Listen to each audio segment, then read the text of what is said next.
Hello, welcome to my channel.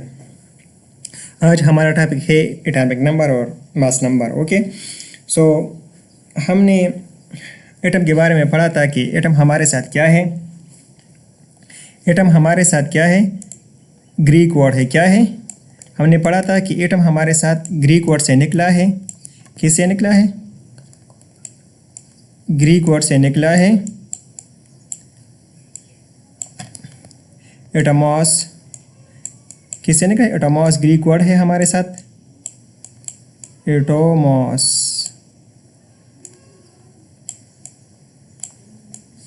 Okay, सो इसमें ए जो है अन के लिए इस्तेमाल है, यूएन अन के लिए इस्तेमाल होती है, और एटोमॉस जो इस्तेमाल होती है कटेबल। ओके, मैं इसे यहाँ कट लिखता हूँ सिर्फ। सो मतलब एटम इज अनकटेबल, मतलब एटम बाकी टुकड़ों में डिवाइड नहीं होता। So is a basic particle of matter यानी smallest particle of matter. Okay, तो हमने वहाँ डीपली एक्सप्लेनेशन एटम के बारे में किया था। ओके, सो यहाँ हम बात करेंगे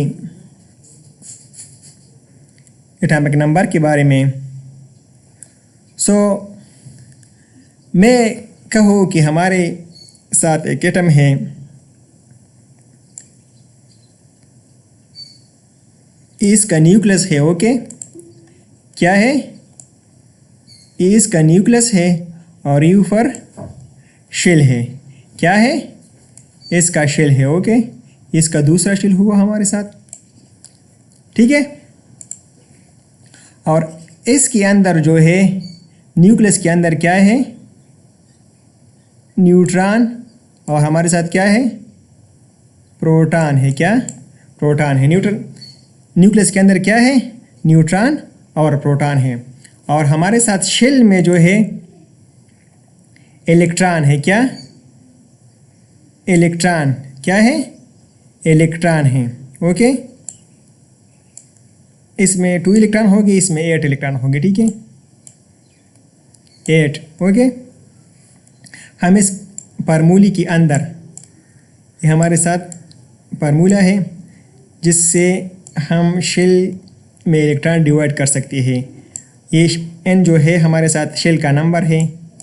n क्या है? एक भी हो सकता है, 1 शेल, 2 शेल, 3 शेल। ओके, तो इसके अंदर 1 पुट करो तो ये हमारे साथ 1 के अंदर इलेक्ट्रॉन आएगा 1 शेल के अंदर। अगर हम 2 पुट करते हैं तो 2 की अंदर कितने इलेक्ट्रॉन आएगी? तो 2 अगर हम यहाँ पुट करते हैं, क्या 2, तो हमारे साथ ये क्या आता है? 8 आता है, 8। अगर हमारे साथ 3 में कितने इलेक्ट्रॉन आएगी? 3 शेल में, तो ये हमारे साथ क्या हुआ? 3 होगा और ये 2 होगा। ओके, तो ये क्या आएगी? 18 आएगा। क्या? 18 आएगा। ओके, इसी तरह। तो न्यूक्लियस में क्या होते हैं? न्यूट्रॉन और प्रोटॉन होते हैं, और ये शेल में इलेक्ट्रॉन होते हैं, ठीक है। मैं एक बड़ा सा आइटम बनाता हूँ यहाँ पर। ओके, ये हमारे साथ क्या हुआ? न्यूक्लियस हुआ, और ये एक शेल हुआ हमारे साथ, और ये दूसरा शेल हुआ। अगर आप ऊपर बनाते तो बनाओ अपने लिए, ठीक है, ज़रूरी नहीं है, मैं सिर्फ यहाँ पर इसका एग्जांपल दूंगा। तो ये हमारे साथ इसमें न्यूट्रॉन न्यूक्लियस के अंदर होते हैं, न्यूट्रॉन और प्रोटॉन भी होती है। क्या है? न्यूट्रॉन और प्रोटॉन होते हैं। और शेल के अंदर हमारे साथ क्या होगी? इलेक्ट्रॉन होगी। इलेक्ट्रॉन शेल के अंदर इसकी इर्द गिर्द घूमती है, न्यूक्लियस की इर्द गिर्द, ठीक है, इलेक्ट्रॉन घूमती है, ठीक है। तो हम सिर्फ यहाँ एटॉमिक नंबर डिस्कस करेंगे, ठीक है। तो व्हाट इज़ एटॉमिक नंबर, ठीक है। तो पहले इसका डेफिनेशन समझाएगी। द नंबर ऑफ प्रोटॉन और electron present in atom is called atomic number. ये क्या है? ये प्रोटॉन का तादाद या आर, इलेक्ट्रॉन का तादाद एटम में, इसको हम क्या कहेंगे? एटॉमिक नंबर कहेंगे। इसी तरह क्या? प्रोटॉन का तादाद नंबर, प्रोटॉन का तादाद, या इलेक्ट्रॉन का तादाद, ठीक है, एटम में हम क्या कहेंगे? एटॉमिक नंबर कहेंगे। Okay okay. तो हमको पता है कि एटम जो है होली न्यूट्रल है। क्या है? होली क्या है? न्यूट्रल है। क्या? हमको ये पता है ना, एटम क्या है? होली न्यूट्रल है, क्योंकि इसमें उसमें एटम पर कोई चार्ज नहीं है। एटम पर नो चार्ज ऑन एटम। क्या? No charge on atom. क्या?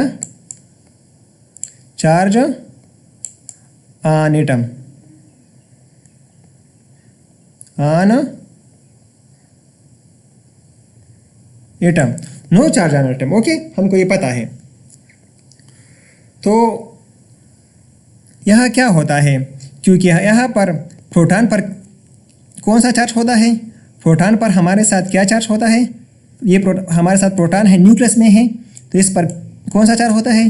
पॉजिटिव चार्ज होता है। कौन सा? पॉजिटिव। ओके। और इलेक्ट्रॉन पर कौन सा चार्ज होता है? निगेटिव। कौन सा होता है? निगेटिव। ओके। तो एटम तो होली न्यूट्रल होता है, मतलब इस पर कोई चार्ज नहीं होता। तो मतलब इलेक्ट्रॉन और प्रोटॉन का तादाद, इलेक्ट्रॉन और प्रोटॉन का तादाद जो है हमारे साथ एटम में सेम है। अगर प्रोटॉन 10 है तो इलेक्ट्रॉन भी 10 होगी, इलेक्ट्रॉन भी 10 होगी। अगर ये क्या है? 11 है, तो ये भी हमारे साथ 11 होगी। अगर ये 12 है तो ये भी हमारे साथ 12 होगी, क्योंकि ये चार्ज ये कितनी इतनी होगी जितनी ये भी होगी। ठीक है, तो ये चार्ज दोनों है सेम है, तो एक दूसरे की चार्ज को कैंसिल करेंगे और जो होली एटम न्यूट्रल होगा। ठीक है, तो एटॉमिक नंबर हमको यहाँ एटॉमिक नंबर हम किसको कहेंगे यहाँ पर? क्योंकि हम सिर्फ या इलेक्ट्रॉन लेंगे या प्रोटॉन, क्योंकि हमको पता है कि इलेक्ट्रॉन और प्रोटॉन का तादाद तो सेम है। तो एटॉमिक नंबर या हम प्रोटॉन लेंगे या हम इलेक्ट्रॉन लेंगे। ठीक है, इलेक्ट्रॉनों की तादाद को या प्रोटॉन की तादाद को हम क्या कहेंगे? एटॉमिक नंबर कहेंगे। यहाँ मैंने दूसरा डिफिनीशन भी दिया है। Atomic number of an element is the number of proton in the nucleus of each atom of the element. ठीक है, यहाँ क्या है? Number of proton in nucleus. या हम यह ऐसी डिफिनीशन भी कह सकते हैं कि न्यूक्लियस में प्रोटॉन की तादाद को हम क्या कहेंगे? एटॉमिक नंबर कहेंगे। ठीक है, ओके। या इसी तरह भी आप कह सकते हैं the number of electron shells में, शेल्स, ठीक है, ये हमारे साथ क्या है? शेल है। ये एक शेल है, ये दूसरा शेल है, तो हम इलेक्ट्रॉन की तादाद शेल में हम इसको क्या कहेंगे?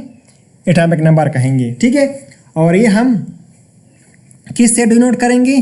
जेड नंबर से। क्या इसको हम क्या किससे डिनोट करेंगे? जेड से। ओके। और यहाँ पर मैंने बताया कि all atom of element have the same number of proton and electron. Her atom में, हर एलिमेंट की एटम में, क्योंकि एटम कंबाइन होते तो एलिमेंट बनाते हैं, तो हर एलिमेंट की एटम में नंबर ऑफ प्रोटॉन और इलेक्ट्रॉन सेम होते हैं। ठीक है, जितना इलेक्ट्रॉन होगी उतनी प्रोटॉन होगी। ठीक है, तो ये हमारे साथ क्या हुआ? हमारे साथ एटॉमिक नंबर हुआ। ठीक है, अब चलते हैं मास नंबर में। ठीक है, हम चलते हैं मास नंबर में। ठीक है, तो हमारे साथ जो मास नंबर है, मास नंबर क्या ये हमारे साथ मसला आ गया है यहाँ पर।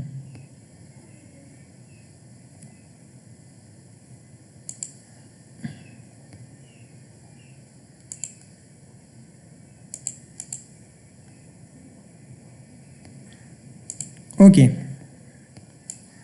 ये हमारे साथ क्या है, ये हमारे साथ एक, ठीक है, मास नंबर 1 है। ओके, तो मास number is the number of proton and neutron in the nucleus of isotope.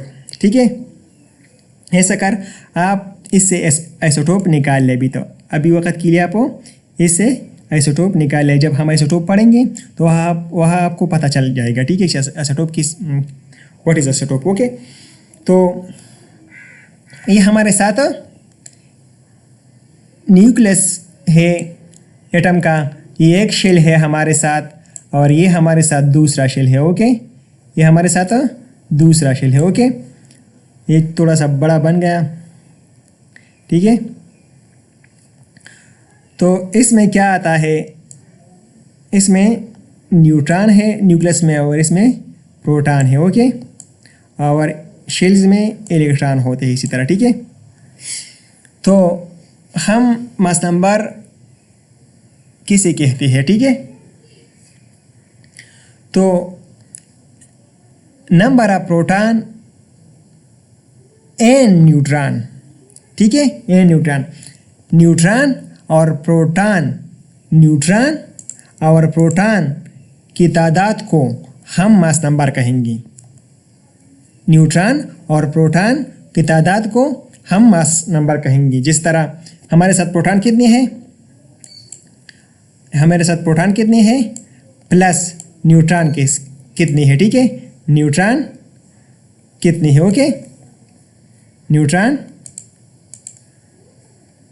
कितनी है। ओके, प्रोटॉन कितने हैं और न्यूट्रॉन कहते हैं। इसको हम क्या कहेंगे, atomic mass number. Okay, mass number. Okay, हम प्रोटॉन और न्यूट्रॉन को जब प्लस करती है, उसकी तादाद को जब प्लस करती है, जमा करती है, ऐड करती है, उसको हम मास नंबर कहेंगे। Okay, mass number is determined by rounding the atomic mass to the nearest whole. अगर आप पीरियोडिक टेबल को देख लें तो वहाँ ऊपर इसी तरह, ये हमारे साथ अगर पीरियोडिक टेबल है, इसी तरह पीरियोडिक टेबल है हमारे साथ। ओके, और इसमें जो इसी तरह एलिमेंट होती है, ग्रुप्स, पीरियड वगैरह वगैरह इसी तरह होती है। ओके, मैं इसी तरह जनरल बनाता हूँ। इसी तरह यहाँ पर उसने क्या लिखा होगा, एटॉमिक नंबर, यानी मैं जेड से सब शो करूँगी एटॉमिक नंबर। और ये नीचे यहाँ पर एक वैल्यू लिखी होगी, ये वो रेशो में होगी। ठीक है, रेशो जिस तरह हाइड्रोजन के लिए ऐसी इस तरह रेशो होगी, ऊपर 1 लिखा होगा और नीचे इसी तरह 1 0, सिर्फ पीरियोडिक टेबल की बात कर रहा हूँ। ठीक है, 1008 इसी तरह होगा। ठीक है, तो इसी तरह होगा। तो ये एक्स्ट्रा वैल्यू क्यों आए है, इसको थोड़ा सा गौर कीजिए। या मास नंबर और एटॉमिक मास में फ़र्क क्या है, एटॉमिक मास में फ़र्क,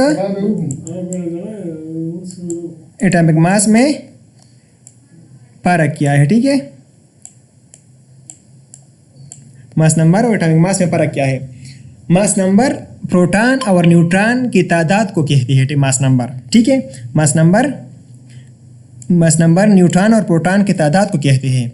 और एटॉमिक मास, ये इसमें इलेक्ट्रॉन भी आते हैं, प्रोटॉन, न्यूट्रॉन, इलेक्ट्रॉन, जो टोटल मास है एटम का, टोटल अगर आप एटम ले लो और उसको मेजर करें, कोई वेट मशीन पर रख दे, अगर वो कितना वेट शो करता है, उसको हम एटॉमिक मास कहते हैं।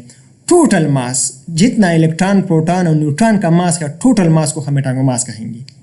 सिंपल अंदाज में वो एवरेज वाला अब छोड़ लो, तुम एवरेज वाला अब तुम सब छोड़ लो। ठीक है, वहाँ पर हम बात करते हैं कि हम आइसोटोप की मास नंबर का जो एवरेज निकलता है उसको हम एटॉमिक मास कहेंगे। वो छोड़ दो, वो अभी के लिए छोड़ दो। ठीक है, हम यहाँ पर इतना और कीजिए कि atomic mass, total mass of the atom, इसी तरह आप पढ़ो। ठीक है, total mass of the atom is called atomic mass. और मास नंबर सिर्फ प्रोटॉन और न्यूट्रॉन जितनी है उसको हम जब प्लस करते हैं तो उसको हम मास नंबर कहेंगे। और एटॉमिक नंबर या हम इलेक्ट्रॉन लेंगे, इसकी तादाद इलेक्ट्रॉनों की तादाद लेंगे, या सिर्फ प्रोटॉनों की तादाद लेंगे, उसको हम एटॉमिक नंबर कहेंगे। ठीक है, तो यहाँ पर ये नियरेस्ट होल मतलब क्या है, राउंडिंग। हम अगर एटम रख दे, मेजर कर दे कोई मशीन पर, तो वो टोटल मास देगा। ठीक है, और इलेक्ट्रॉन जो है सबसे लाइटेस्ट है, लाइट है, सबसे क्या है, लाइट है। मतलब लाइट मतलब क्या है, इसका मतलब ये है कि ये सबसे वज़न में क्या है, सबसे वज़न में कम है।